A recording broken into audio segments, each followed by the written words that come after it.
The Mendon-Honeoye Falls-Lima Sentinel welcomes you to this edition of the Mayor's and Supervisors Weekly Update, brought to you by...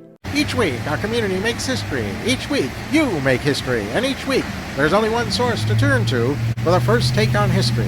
You know what that is? Subscribe to the Sentinel right now to discover the history being made in your own backyard. The Mendon-Honeoye Falls-Lima Sentinel. More than just your news, it's your history. Hey, welcome everyone to this week's edition of the Mayor's and Supervisors Update. I'm Chris Carosa, publisher of the Mendon-Honeoye Falls-Lima Sentinel, and each week we bring you the goings-on in the towns and villages that we cover. This week we'll be starting with Rick Mill. Rick, what's going on in Honeoye Falls land and maybe even Monroe County? It's great to see everyone as usual, and I appreciate the time. I'll start out with just a couple of things county related. The state of the county presentations are all being scheduled. Normally in the past, when the state of the county, or just often like the governor's presentations, et cetera, they've been done over one presentation and et cetera. But this year, the county is doing this over 4 or 5 presentations covering specific topics. So I believe actually the first one was going to be this coming Monday. I've already got meetings scheduled. This has just been brought to our attention. So I won't be able to attend, but there will be 3 subsequent meetings. One about public safety, one about the budget itself, some about community health issues, et cetera. So again, apparently the county executive has decided to do this in a series of meetings over the next 3 to 4 weeks. So one presentation each week. So it's going to be interesting. Along with that, a lot has been going on, a lot of different meetings and presentations. This coming Sunday, today, as this is being aired, I'll be attending some Eagle Scout presentations in the town of Rush, but various Eagle Scouts have earned their badge, and I'll be very happy to present some awards and certificates to 4 Eagle Scouts in the Rush and Henrietta area. And then also this past Thursday was a really great opportunity to attend Veterans Outreach Center. They had a grand opening of the new Steve Preston Peer Connection Center. This is just an incredible facility for our veterans to go to. And the beauty of this building is this center is going to include some recreation space, some workstations, but really it's going to be a facility that is not only open during the day for our veterans to go to, but it's going to be open with some evening hours and some weekend hours. And the comment is that the feelings of isolation and loneliness for some of our veterans, those don't stop at 5 p.m. So we're trying to, Veterans Outreach and the group is trying to make sure that there's a place for veterans to go and sit with some of their fellow veterans just to talk. And we know that our veterans who are in need of help or who want to help are really good at that communication with each other. And it's certainly been said by many veterans that it's easy to talk with their fellow veterans, not always easy to talk with those who are not veterans and who don't share some of the same history, et cetera. So we think this is going to be a great facility. Steve Preston was a retired firefighter and really had a passion for veterans. And he and his wife, Carol, started this program to get this facility opened up and really led the charge. Just 2 incredible people. And unfortunately, Steve passed away in December, so wasn't here to see this opening, but everyone knew that he was with us in spirit for sure. So it was just a wonderful opportunity and something that's really necessary for our community in general. So that's at Veterans Outreach in the city of Rochester. Moving on to the village, as much as I hate to say it, it's really more of the same, right? We've had a lot going on with projects. And it seems like every time we turn around, a new project is coming up that we were not informed about, unfortunately. But everything is coming together. But people have certainly seen, our residents and those driving through the village have certainly seen some delays. Yesterday or earlier this week, National Fuel was doing a street road cut across West Main Street from one side to the other, right in front of Town Hall. Certainly traffic was backed up with that. Again, we knew this was going to happen, but until the day that it happens, it's a little bit easier until that day. So traffic was definitely slowed down. The projects are moving forward though, and moving forward well. National Fuel has done a lot of their line work on the side of the road, on the west side of the road, if you will, in front of the post office. So now the village project can continue on and we can get that moving forward. Everything is on schedule.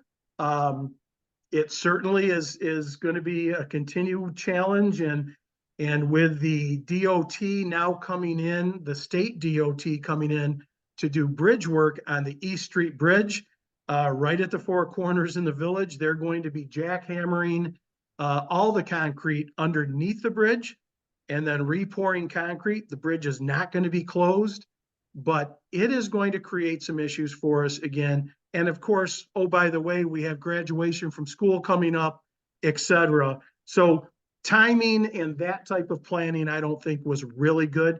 But we don't have a lot of say in that. I guess, again, as I've said in the past, at least all these projects are being done at one time and they won't continue year after year, we hope. So people, please bear with us. We're trying to push these projects through and help facilitate the quick turnaround, but it's going to be a struggle for the next month or so. And hopefully when everything gets done, we'll get back on track. So I appreciate the time. It's always good to see everyone, and thanks again for the opportunity. Thanks, Rick. Now it's over to Mike. Mike in Lima, what's lovable there? And maybe again, even with Livingston County. There we go. Thanks for having us, Chris.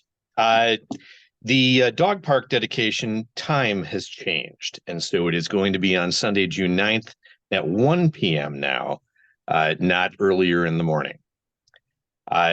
The German Festival, also Sunday, June 9th, 11 to 7. Take routes 5 and 20 between Lima and West Bloomfield and follow the signs, and I will see you there. Lima had a water workshop this past Wednesday, the 29th. It was well attended with a lot of good questions and answers. The next workshop is set for Saturday, June 15th at 9 a.m. here at the town hall. There's a lot of information online regarding the proposal from the Livingston County Water and Sewer Authority, www.lcwsa.us/Town of Lima. If you go there, you can take the survey that is on the site. You can also get a paper copy of the survey by calling Sarah Wright at the Water Authority at 346-3523. Or you can send her an email at swright@lcwsa.us. This replan of the possible water outside of the village is a smaller district proposal right now. It is to take advantage of the $11.5 million in grant funding and $20 million in low interest loans that the town has already received from the U.S. Department of Agriculture. They have been guaranteed. If you participated in the last survey, where people were taking petitions door to door, your home may or may not be included. If you did not get a letter in the mail, please contact me here at the Lima Town Hall, 582-1130, and we'll get you some information out. If you have any questions, give us a call, 582-1130. Happy to help you with this, all of the information here. This past Friday, I attended a press conference with Senator Schumer in Geneseo. Senator Schumer announced $1.5 million in EPA brownfields assessment money that is coming to Livingston County. This is to perform engineering and planning for some of the truly derelict buildings that are located in areas where they are dragging down the neighborhoods or the commercial districts. It's really come at a great time. The site that we were at is right on off of Main Street. There used to be a big dry cleaning facility, and it's going to be transformed into a sort of office and retail space. This is a good way to return tax dollars to the community and try to help everybody out with their property values. Conversations with the county, again, is coming to Lima on our rotation on June 13th at 6 p.m. This is a chance to listen to a presentation from County Administrator Ian Coyle and do some questions and answers with him. It'll be over at Fanatics at 6. We'll be using the new patio out there. So if you've not had a chance to try that out, that is where we'll be. And that's all I've got, Chris. All right, thanks, Mike. It's over to John Moffett in Mendon. What's moving in Mendon? Well, just want to thank everybody who attended the Memorial Day ceremonies. Those of you who attended the ceremony in the hamlet of Mendon may have gotten a little bit wet, as did I. However, I want to appreciate everybody who attended to show their support for our veterans, and absolutely thank Falls Post 664 for organizing the events surrounding Memorial Day at various locations. To piggyback a little bit on Mayor Milne, the town hall is right in the middle of this whole construction thing in the village of Honeoye Falls. I just want to remind folks that town hall will remain open at our normal business hours. Parking is a little bit tough, but feel free to call us. You can find parking if you look hard enough. I do want to mention something I saw the other day, which was, of course, we want to watch out for any of the workers, be it here in the village or anywhere else, including in town, of course, because our town highway workers are on the roads constantly. So please be careful and courteous of those workers. But also remember that when traffic is stopped during some type of construction, or they're picking up brush or paving or whatever, please remember to not block intersections. When you block intersections, you're impeding the possibility of emergency vehicles getting through. So I happened to see that at the Four Corners the other day. Unregistered and unlicensed vehicles. The town of Mendon has a code against that. We've received several phone calls. We've sent out some letters to folks.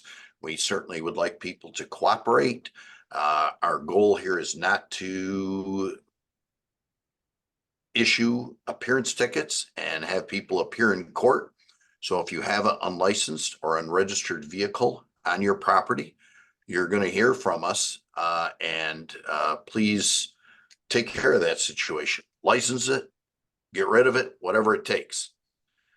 Summer recreation, the late fee went into effect on June 1. However, they still are accepting applications. The reason for that late fee is to get people to register, because they have to hire staff, and their staffing is based on the number of children who are there. So please, if you haven't registered, please do so as soon as possible.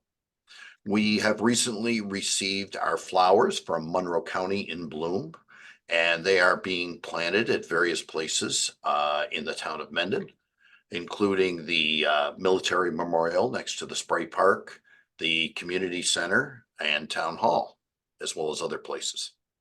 I want to thank Monroe County for providing those flowers. Playground is now open on Summel Road. We replaced all the traditional mulch with rubber mulch, put down some fabric to keep the weeds down. That had been a problem over the last couple of years, and that was something that we wanted to upgrade that playground. So it looks real nice, and if you have young ones, feel free to visit. We're continuing the sidewalks. We're still in the planning stages. We've changed our focus a little bit due to the possibility of grant money being available through Monroe County. Our current focus is on Miles Square Road because the area of Miles Square Road, north of the Victor Mendon Road, or as I like to call it, the Mendon-Victor Road, is a county road.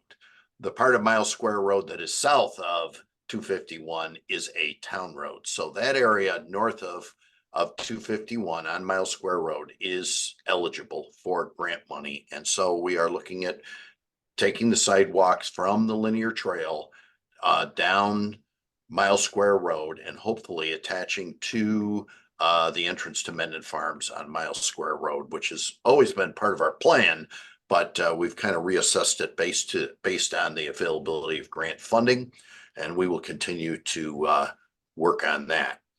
Let's see. And just another reminder that there is no primary in June for any residents of the town of Mendon. There's a lot going on, obviously, with elections. This is a presidential year, and I would ask that everyone please be respectful of not only our community, but each other in a presidential year. Sometimes emotions get kind of high, so let's remain calm, and I certainly encourage everyone to vote for their choice. Thank you. All right, thanks, John. Rick, Mike, anything more to add? Yeah, Chris, if I could. Mhm. I'm sorry, and I appreciate it. John, and it's always nice to hear the other guys because there's always something else that comes up, right? John mentioned a couple things regarding code, and first of all, I thank John for talking about the highway workers because he's absolutely right. We have to watch out for all those around us, and there's a lot of projects going on. But as far as code goes, we respect everyone's right on their own personal properties as far as maintenance of properties, et cetera. And in a village setting, it often becomes a little bit more heightened. When you live in a village setting, you're very close by to your neighbors, right? Homes are close. And how you maintain your property often affects your neighbors. We've had probably more lawns this year that are not getting mowed or kept up at all. We want to stress, like Supervisor Moffitt just said, we're trying to work with the residents as best we can to give them every opportunity to maintain their properties. At some point in time, though, the village will have to step in, and if we have to mow the property or have someone come in and mow it, the residents will then have to pay us back through enhanced taxes. It'll go on their tax bills or they'll get a direct bill, what have you. But we do ask people to be respectful of your neighbors. Everyone likes their grass a little shorter, a little longer than the other neighbors, and that's fine. But once it gets to be 10, 12, 14 inches deep, it creates concerns with mice and other insects, other bugs, et cetera, and other vermin that can get in there and make nests. So we ask people to, number one, please think of your neighbors. Number two, we hope the residents will be a little bit patient with us. We are trying to address these issues. We're trying to work with those residents. At some point in time, if we have to, we will step in. The last thing I wanted to bring up is that we've had a lot of concerns, and I've copied Supervisor Moffitt. This is a county concern. I've copied Supervisor Moffitt on a couple letters. The intersection of Clover Street, Route 65, and Stony Lonesome continues to be a high accident area. It has been for years. We are reaching out to the New York State DOT again. They have looked at it. They have said that the site distance is acceptable. They have said various things. We are not letting that go. We want to have a meeting directly on site to look at this intersection. The Honeoye Falls Fire Department, Honeoye Falls Mendon Ambulance, and then often either Rush Fire or Mendon Fire get called to multiple accidents at this location. It is a trouble area. We do want to address it, and we're trying to. So please just understand that we're looking at this. And the other thing is, there was a project that was done a number of years ago on Route 251 between Stony Lonesome and Plains Road intersection where it comes up to 251. There was a project for the city of Rochester on the water line that goes through that area. And there are some sags, some settling in Route 251. There's an area near Stony Lonesome that if cars are traveling at 55 plus, if they hit that sag, it can sometimes throw the car a little bit. So we are trying to address that with state DOT, et cetera. So please just be aware of these spots. Please know that we are working with the Mendon Highway Superintendent, the town supervisor, and state DOT, and we're also including the county in these discussions. These are a couple of areas that we want to try to improve on. So just wanted to mention that as well, because we've had a lot of contacts with residents who live in the area of Stony Lonesome that are very concerned about these areas. So just wanted to add that to it. Thank you very much. All right, thanks, Rick. And thank you all for being here. And thank you out there in TV land for watching this. Remember, this airs every Sunday at 1 o'clock in the afternoon. Like our Facebook page or subscribe to our YouTube channel. Those platforms will inform you when the show begins to broadcast. Otherwise, you can read the transcript in the paper. It's out every week. All right, that's it for now. See y'all next week. Bye-bye for now.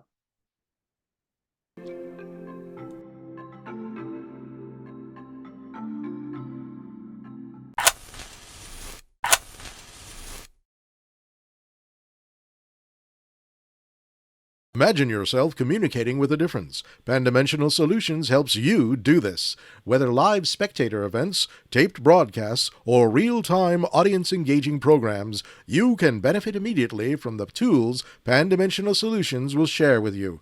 Do you want to make a difference? Contact us at pandimensional.com.